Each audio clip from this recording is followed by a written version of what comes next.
Très heureux de vous retrouver pour ce nouveau survol de l'actualité. Bienvenue à toutes et à tous. Et nous démarrons avec une réunion qui s'est tenue le samedi dernier à Lomé sous le patronage du président du Conseil, Faure Gnassingbé. Cette rencontre a rassemblé les ministres des Affaires étrangères des pays de l'Alliance des États du Sahel, AES, les envoyés spéciaux pour le Sahel de plusieurs nations occidentales et des institutions internationales. L'événement visait à présenter la nouvelle stratégie du Togo Sahel 2026-2028 qui prolonge et approfondit l'engagement togolais dans cette région en proie à l'insécurité. Toujours au Togo, la Commission nationale des droits de l'homme, CNDH, franchit une nouvelle étape dans l'accomplissement de ses missions avec la remise officielle de son rapport d'activité 2025 au président de l'Assemblée nationale, Komil Selom Klasso. Cette démarche a été faite le lundi 20 avril 2026 à Lomé.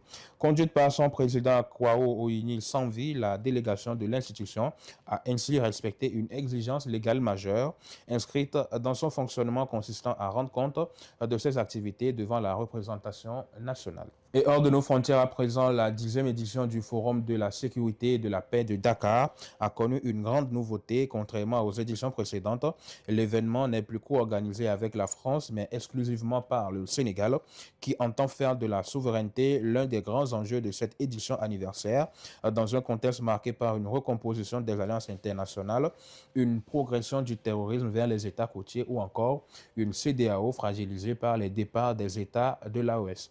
Rappelons que le thème de cette année est l'Afrique face aux défis de stabilité, d'intégration et de souveraineté. En Angola, le pape Léon XIV a dénoncé une exploitation des richesses par les tyrans. Le troisième jour de visite dans ce pays riche en ressources naturelles mais marqué par de profondes inégalités, le souverain pontife américain poursuit sa tournée africaine de 11 jours et sera en Guinée équatoriale ce mardi.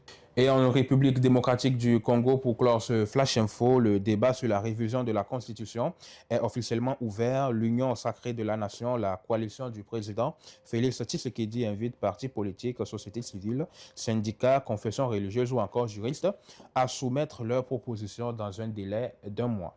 Et voilà qui mettra fin à ce Flash Info. Merci d'avoir été des nôtres. Mention spéciale à tous ceux qui nous suivent depuis Marrakech au Maroc.